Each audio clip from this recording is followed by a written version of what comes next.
1.5 வருஷம் எங்களுக்கு ஒரு வித்தியாசமும் தெரியல. 2022 கடைசி 23லேருந்து அதோட தாக்கத்தை எங்களுக்கு இப்போ தான் சார் உணர ஆரம்பிச்சுக்கிறோம்.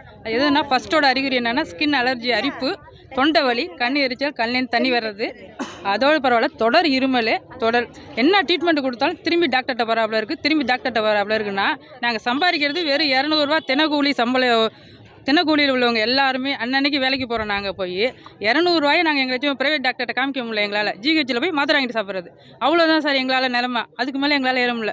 எங்கள் பசங்களையும் ஜிஹெச்சில் போய் காமிச்சிட்டு தான் சார் வரோம். எங்களுக்கு வாழ்வாதாரமாக 200 ரூபா தினக்கூலியால். அதோட இருந்தாலும் பரவாயில்ல. மாடு, ஆடு இடையில எதனால் சென ஊசி போட்டாலும் தங்க மாட்டுது. ஆடு ஏன் திடீர்னு இறக்குது, ஆடுக்கு ஏன் திடீர்னு அம்மா நோய் வருதுன்னு எங்களுக்கு அது கூட வித்தியாசம் தெரியலைங்க சார். இப்போ கொஞ்சமாக புரியுது. சுவாசிக்கிறதால தான் ஆஸ்மா, எங்கள் ஆஸ்மா பேஷண்ட் கொஞ்சம் பேர் இருக்காங்க. அவங்க மூச்சு திணறல் அதிகமாக வருதுங்க சார்.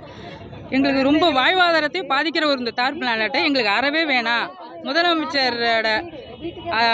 முதலமைச்சர் அறிக்கைக்கு நேராக கொண்டு போய் எங்களுக்கு ஒரு நல்ல முடிவு கொடுங்க சார். எங்கள் மக்களுக்கு கிராமப்புற கீழப்பள்ளக்குள்ள கிராமவாசிகள் சார்பாக நாங்கள் கேட்டுக்கிறோம் சார்.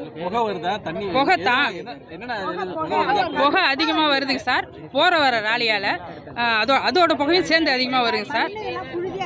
புழுதியும் கலப்புது. அந்த தார் பிளானட் கொஞ்சம் தூரம் தான் சார் இருந்தது. நாங்கள் 2-3 நாளாக சொன்னதால் திடீர்னு நிப்பாட்டிட்டு மேலே ஹைட் ஏற்றிட்டாங்க சார். இப்போ தான் ஹைட் ஏற்றிருக்காங்க. அதுக்கு முன்னாடி எவ்வளோ தூரம் இருந்துன்னு ஒரு ஃபோட்டோ வச்சுருக்கோம் சார். வந்து பாருங்கள் சார் எங்கள் ஊருக்கு நீங்கள் சுகாதாரத்துறை அனுப்புங்க. எவ்வளோ பேர் வீசிங் ப்ராப்ளம், எவ்வளோ பேர் அதால் தாக்கியிருக்கோம் அப்படிங்கிறது இப்போ கலெக்டருக்கு மனு கொடுக்க வந்தோம் சார். நாங்களும் என்னென்னமோ போராட்டம் பண்ணி பார்த்தோம். எங்கள் சார்பாக யாருமே எந்த விதமும் ஒத்துழைக்கலைங்க சார். செய்திகளை உடனுக்குடனும் துல்லியமாகவும் தெரிந்து கொள்ள சப்ஸ்கிரைப் பண்ணுங்க.